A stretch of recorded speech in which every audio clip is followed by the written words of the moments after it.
യോഹന്നാൻ അധ്യായം 4.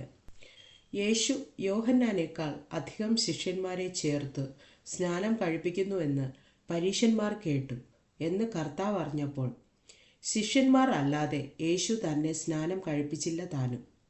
അവൻ യഹൂദ്യ ദേശം വിട്ട് പിന്നെയും ഗലീലയ്ക്ക് യാത്രയായി. അവൻ ശമര്യയിൽ കൂടി കടന്നു പോകേണ്ടി വന്നു.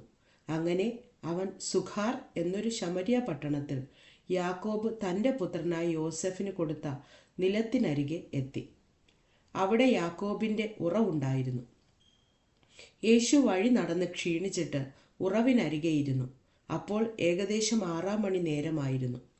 ഒരു ശമര്യ സ്ത്രീ വെള്ളം കോരുവാൻ വന്നു. യേശു അവളോട്, എനിക്ക് കുടിപ്പാൻ തരുമോ എന്ന് ചോദിച്ചു. അവൻ്റെ ശിഷ്യന്മാർ ഭക്ഷണ സാധനങ്ങളെ കൊള്ളുവാൻ പട്ടണത്തിൽ പോയിരുന്നു.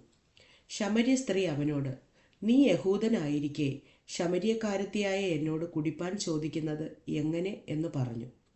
യഹൂദന്മാർക്കും ശമര്യക്കാർക്കും തമ്മിൽ സമ്പർക്കമില്ല.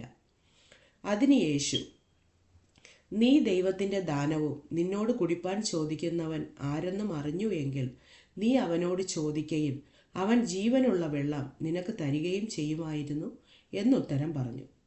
സ്ത്രീ അവനോട്, യജമാനനെ, നിനക്ക് കോരുവാൻ പാത്രമില്ലല്ലോ. കിണർ ആഴമുള്ളതാകുന്നു. പിന്നെ ജീവനുള്ള വെള്ളം നിനക്ക് എവിടെ നിന്ന്? നമ്മുടെ പിതാവായ യാക്കോബിനേക്കാൾ നീ വലിയവനോ?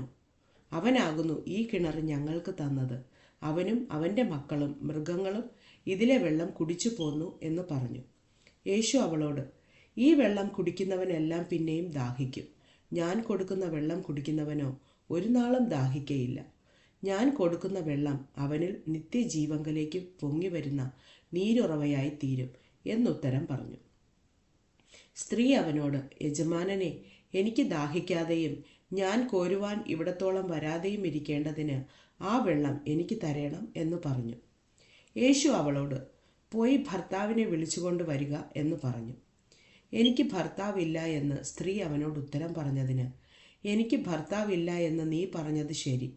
5 ഭർത്താക്കന്മാർ നിനക്കുണ്ടായിരുന്നു. ഇപ്പോൾ ഉള്ളവനോ ഭർത്താവല്ല. നീ പറഞ്ഞത് സത്യം തന്നെ എന്ന് യേശു പറഞ്ഞു. സ്ത്രീ അവനോട്, യജമാനനെ, നീ പ്രവാചകൻ എന്ന് ഞാൻ കാണുന്നു. ഞങ്ങളുടെ പിതാക്കന്മാർ ഈ മലയിൽ നമസ്കരിച്ചു വന്നു. നമസ്കരിക്കേണ്ടുന്ന സ്ഥലം യെരൂശലേമിലാകുന്നു എന്ന് നിങ്ങൾ പറയുന്നു എന്ന് പറഞ്ഞു. യേശു അവളോട് പറഞ്ഞത്, സ്ത്രീയെ, എൻ്റെ വാക്ക് വിശ്വസിക്കാം. നിങ്ങൾ പിതാവിനെ നമസ്കരിക്കുന്നത് ഈ മലയിലുമല്ല യെരൂശലേമിലുമല്ല എന്നുള്ള നാഴിക വരുന്നു. നിങ്ങൾ അറിയാത്തതിനെ നമസ്കരിക്കുന്നു, ഞങ്ങളോ അറിയുന്നതിനെ നമസ്കരിക്കുന്നു. രക്ഷ യഹൂദന്മാരുടെ ഇടയിൽ നിന്നല്ലോ വരുന്നത്. സത്യനമസ്കാരികൾ പിതാവിനെ ആത്മാവിലും സത്യത്തിലും നമസ്കരിക്കുന്ന നാഴിക വരുന്നു, ഇപ്പോൾ വന്നുമിരിക്കുന്നു. തന്നെ നമസ്കരിക്കുന്നവർ ഇങ്ങനെയുള്ളവർ ആയിരിക്കണമെന്ന് പിതാവ് ഇച്ഛിക്കുന്നു. ദൈവം ആത്മാവാകുന്നു. അവനെ നമസ്കരിക്കുന്നവർ ആത്മാവിലും സത്യത്തിലും നമസ്കരിക്കണം. സ്ത്രീ അവനോട്, മശിഹ എന്ന് വച്ചാൽ ക്രിസ്തു വരുന്നു എന്ന് ഞാൻ അറിയുന്നു. അവൻ വരുമ്പോൾ സകലവും അറിയിച്ചു തരും എന്ന് പറഞ്ഞു. യേശു അവളോട്, നിന്നോട് സംസാരിക്കുന്ന ഞാൻ തന്നെ മശിഹ എന്ന് പറഞ്ഞു. ഇതിനിടയിൽ അവൻ്റെ ശിഷ്യന്മാർ വന്നു. അവൻ സ്ത്രീയോട് സംസാരിക്കയാൽ ആശ്ചര്യപ്പെട്ടു. എങ്കിലും നീ എന്ത് ചോദിക്കുന്നു? അവളോട് എന്ത് സംസാരിക്കുന്നു എന്ന് ആരും ചോദിച്ചില്ല. അനന്തരം സ്ത്രീ പാത്രം വച്ചിട്ട് പട്ടണത്തിൽ ചെന്ന് ജനങ്ങളോട്, ഞാൻ ചെയ്തതൊക്കെയും എന്നോട് പറഞ്ഞ ഒരു മനുഷ്യനെ വന്ന് കാൺമീൻ. അവൻ പക്ഷേ ക്രിസ്തു ആയിരിക്കുമോ എന്ന് പറഞ്ഞു. അവർ പട്ടണത്തിൽ നിന്ന് പുറപ്പെട്ട് അവൻ്റെ അടുക്കൽ വന്നു. അതിനിടയിൽ ശിഷ്യന്മാർ അവനോട്, റബ്ബി, ഭക്ഷിച്ചാലും എന്ന് അപേക്ഷിച്ചു. അതിന് അവൻ, നിങ്ങൾ അറിയാത്ത ആഹാരം ഭക്ഷിപ്പാൻ എനിക്കുണ്ട് എന്ന് അവരോട് പറഞ്ഞു. ആകയാൽ വല്ലവനും അവന് ഭക്ഷിപ്പാൻ കൊണ്ടുവന്നുവോ എന്ന് ശിഷ്യന്മാർ തമ്മിൽ പറഞ്ഞു. യേശു അവരോട് പറഞ്ഞത്, എന്നെ അയച്ചവൻ്റെ ഇഷ്ടം ചെയ്ത് അവൻ്റെ പ്രവൃത്തി തികയ്ക്കുന്നത് തന്നെ എൻ്റെ ആഹാരം. ഇനി 4 മാസം കഴിഞ്ഞിട്ട് കൊയ്ത്ത് വരുന്നു എന്ന് നിങ്ങൾ പറയുന്നില്ലയോ? നിങ്ങൾ തലപൊക്കി നോക്കിയാൽ നിലങ്ങൾ ഇപ്പോൾ തന്നെ കൊയ്ത്തിന് വെളുത്തിരിക്കുന്നത് കാണും എന്ന് ഞാൻ നിങ്ങളോട് പറയുന്നു. വിതയ്ക്കുന്നവനും കൊയ്യുന്നവനും ഒരുമിച്ച് സന്തോഷിപ്പാൻ തക്കവണ്ണം കൊയ്യുന്നവൻ കൂലി വാങ്ങി നിത്യജീവങ്കലേക്ക് വിളവ് കൂട്ടിവെക്കുന്നു. വിതയ്ക്കുന്നത് ഒരുത്തൻ, കൊയ്യുന്നത് മറ്റൊരുത്തൻ എന്നുള്ള പഴഞ്ചൊൽ ഇതിൽ ഒത്തിരിക്കുന്നു. നിങ്ങൾ അധ്വാനിച്ചിട്ടില്ലാത്തത് കൊയ്യുവാൻ ഞാൻ നിങ്ങളെ അയച്ചിരിക്കുന്നു. മറ്റുള്ളവർ അധ്വാനിച്ചു, അവരുടെ അധ്വാന ഫലത്തിലേക്ക് നിങ്ങൾ പ്രവേശിച്ചിരിക്കുന്നു. ഞാൻ ചെയ്തതൊക്കെയും അവൻ എന്നോട് പറഞ്ഞു എന്ന് സ്ത്രീ സാക്ഷ്യം പറഞ്ഞ വാക്കു നിമിത്തം ആ പട്ടണത്തിലെ പല ശമര്യരും അവനിൽ വിശ്വസിച്ചു. അങ്ങനെ ശമര്യർ അവൻ്റെ അടുക്കൽ വന്നു തങ്ങളോട് കൂടെ പാർക്കണം എന്ന് അവനോട് അപേക്ഷിച്ചു. അവൻ 2 നാൾ അവിടെ പാർത്തു. ഏറ്റവും അധികം പേർ അവൻ്റെ വചനം കേട്ട് വിശ്വസിച്ചു. ഇനി നിന്റെ വാക്കുകൊണ്ടല്ല ഞങ്ങൾ വിശ്വസിക്കുന്നത്, ഞങ്ങൾ തന്നെ കേൾക്കുകയും അവൻ സാക്ഷാൽ ലോകരക്ഷിതാവ് എന്നറിയുകയും ചെയ്തിരിക്കുന്നു എന്ന് സ്ത്രീയോട് പറഞ്ഞു. 2 ദിവസം കഴിഞ്ഞിട്ട് അവൻ അവിടം വിട്ടു ഗലീലയ്ക്ക് പോയി. പ്രവാചകന് തൻ്റെ പിതൃദേശത്ത് ബഹുമാനമില്ല എന്ന് യേശു തൻ്റെ സാക്ഷ്യം പറഞ്ഞിരുന്നു.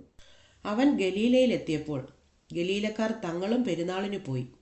അവൻ യെരൂശലേമിൽ വച്ച് പെരുന്നാളിൽ ചെയ്തതൊക്കെയും കണ്ടതുകൊണ്ട് അവനെ അംഗീകരിച്ചു. അവൻ പിന്നെയും താൻ വെള്ളം വീഞ്ഞാക്കിയ ഗലീലയിലെ കാനാവിൽ വന്നു. അന്ന് മകൻ രോഗിയായിരുന്ന ഒരു രാജഭൃത്യൻ കഫർന്നഹൂമിൽ ഉണ്ടായിരുന്നു. യേശു യഹൂദ്യ ദേശത്തു നിന്ന് ഗലീലയിൽ വന്നു എന്ന് അവൻ കേട്ട് അവൻ്റെ അടുക്കൽ ചെന്നു. തൻ്റെ മകൻ മരിപ്പാറായിരിക്ക കൊണ്ട് അവൻ വന്ന് അവനെ സൗഖ്യമാക്കണം എന്ന് അപേക്ഷിച്ചു. യേശു അവനോട്, നിങ്ങൾ അടയാളങ്ങളും അത്ഭുതങ്ങളും കണ്ടിട്ടല്ലാതെ വിശ്വസിക്കയില്ല എന്ന് പറഞ്ഞു. രാജഭൃത്യൻ അവനോട്, കർത്താവേ, പൈതൽ മരിക്കും മുമ്പേ വരേണമേ എന്ന് പറഞ്ഞു. യേശു അവനോട്, പൊയ്ക്കൊള്ളുക, നിന്റെ മകൻ ജീവിച്ചിരിക്കുന്നു എന്ന് പറഞ്ഞു. യേശു പറഞ്ഞ വാക്ക് വിശ്വസിച്ച് ആ മനുഷ്യൻ പോയി. അവൻ പോകയിൽ അവൻ്റെ ദാസന്മാർ അവനെ എതിരേറ്റു. മകൻ ജീവിച്ചിരിക്കുന്നു എന്ന് പറഞ്ഞു. അവന് ഭേദം വന്ന നാഴിക അവരോട് ചോദിച്ചതിന് അവർ അവനോട്, ഇന്നലെ 7 മണിക്ക് പനി വിട്ടുമാറി എന്ന് പറഞ്ഞു. ആകയാൽ നിന്റെ മകൻ ജീവിച്ചിരിക്കുന്നു എന്ന് യേശു പറഞ്ഞ നാഴികയിൽ തന്നെ എന്ന് അപ്പൻ ഗ്രഹിച്ചു. താനും കുടുംബമൊക്കെയും വിശ്വസിച്ചു. യേശു യഹൂദിയയിൽ നിന്ന് ഗലീലയിൽ വന്നപ്പോൾ ഇത് 2ാമത്തെ അടയാളമായിട്ട് ചെയ്തു.